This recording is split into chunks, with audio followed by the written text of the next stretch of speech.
What up? Welcome back. Today we're gonna have another little discussion video. Now this one is going to be courtesy of my boy Josh from Before Figs, because he recently put out a post taking us to an interview from a channel called Strong Collectors, and that was an interview that they had with McFarlane. It is a two-parter. Now it was rather interesting interview because we got a little bit more insight. McFarlane was kind of like, you could tell he was kind of like just freestyling it. So he was open to a lot of questions. And two topics really came to my attention that I want to address here in this video. The first one isn't too big, so let's talk about that first. And that was that he knows about the QC issues, and he did verify what I always thought, was that since he's working with people in China that manufacture the figures, sometimes they don't catch things or things are put together wrong, and he's not there, he doesn't have boots on the ground to change it. So it takes, time for them to either fix it or they themselves catch it and get it on a later release of the figures, like a later production of them.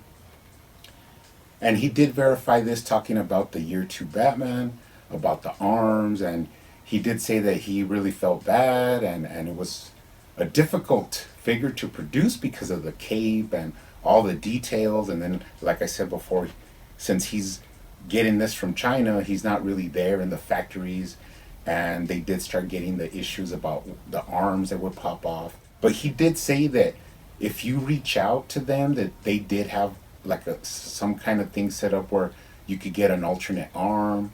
The socket wasn't the socket that they wanted to actually use in the figure. So these are all things that I kind of knew, or I kind of had a feeling about, that it wasn't, sometimes it was out of McFarlane's hands, like some of the issues. And I'm not going to say that QC issues are just forget about them, whatever. It is bad. But you got to give him some leeway because he's, doing the best he can with what he has. And if you have any issues, I would say contact them or try and get a refund or another figure. But that was the first little, insight that I saw about things I would think about. Now, the main thing I want to talk about, because it was kind of not a surprise to me, but I kind of was like, I kind of got the reasoning behind why this is happening. And that is, if you'll notice, the older McFarlane Spawn figures, or even like the movie Maniac figures, or just looking at the Spawn line in itself, you can tell that the detail in the paint and some of the materials and other things, it doesn't pretty like transition to the multiverse and then the new Spawn line. So what McFarlane said about this was that back then he knows that he wasn't giving a lot of points of articulation, which was maybe 3, maybe 5, at the most 6 points of articulation. And that allowed him, because when you make a figure, you have kind of like a budget. And that budget is like a pie graph, right? So you have like design, and then like a mock-up, like an actual little sculpt, to show what the figure is going to look like. And then you have the actual tooling, which is the mold that they're going to make, which costs the majority of the money. And also paint is a lot of the money. And when you make a figure, you have to kind of like move these around. You have packaging. You also have accessories in there that are added towards the end, right?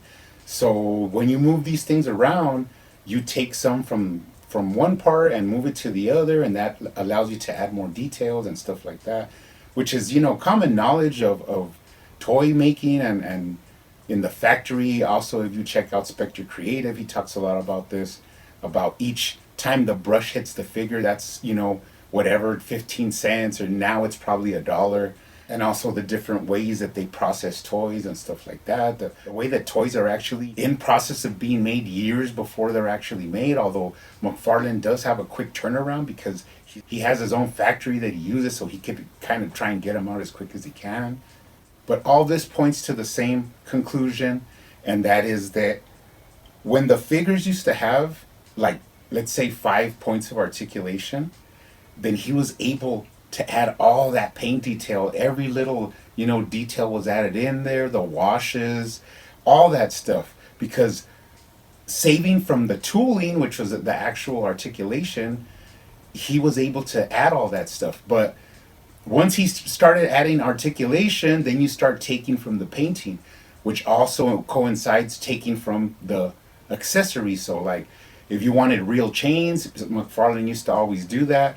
Well, now you have some that have like plastic chains and stuff like that because it's cheaper. So if he takes money to scope out like a whole new upper body, then that's going to take away from the accessories, that's going to take away from the paint. And that's what we should all understand about how McFarlane's producing these figures, because you went from average of 5 points of articulation, but I'm not trying to deny these were beautifully painted figures, beautifully sculpted. Like I'm pretty sure they went straight from the sculptor model straight to the figure. So that's why all these old McFarlane figures have a lot of detail, but what they do not have is any articulation. And also they were kind of made for like a niche market, like the comic collector, the toy collector. Those were the people that were really buying these. And now in this day and age, you have 22 points of articulation, sometimes I think even more. And what happens is that all that tooling, all that budget for the parts actually sucks away from the accessories and from the paint. So you'll get a lot of figures that are awesome, but then they have like the belt is all one color. There's no, deep like separation from the pouches or like the weapons or whatever would be on the actual belt. You don't get any separation because there's not enough money to detail all of that.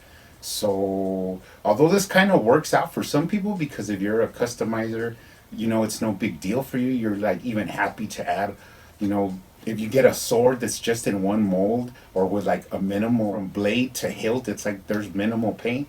You can actually go in there and add your own paint, add your own details, and that's always fun for customizers, but not so much for just regular buyers of figures. And the thing we have to understand is that these are also being sold no longer in just comic book stores or in FYE. Now they're actually mass marketed like everywhere. So McFarlane's really juggling a lot of responsibility around to try and get these figures out, please everybody's choices, please everybody's, what they want.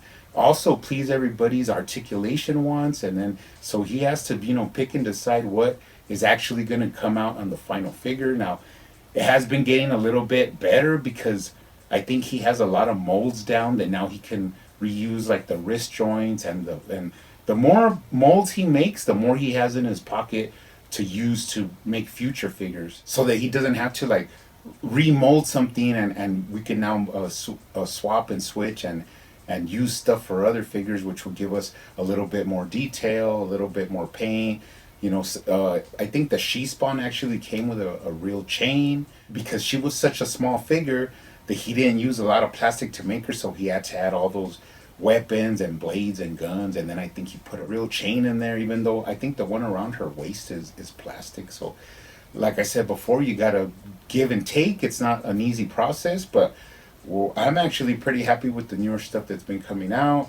In my opinion, McFarlane's doing a hell of a job for everything he has, on his plate. But that's just something I wanted to talk to you guys about. Now, if you want to check out that podcast, or just look up Strong Collectors McFarlane interview.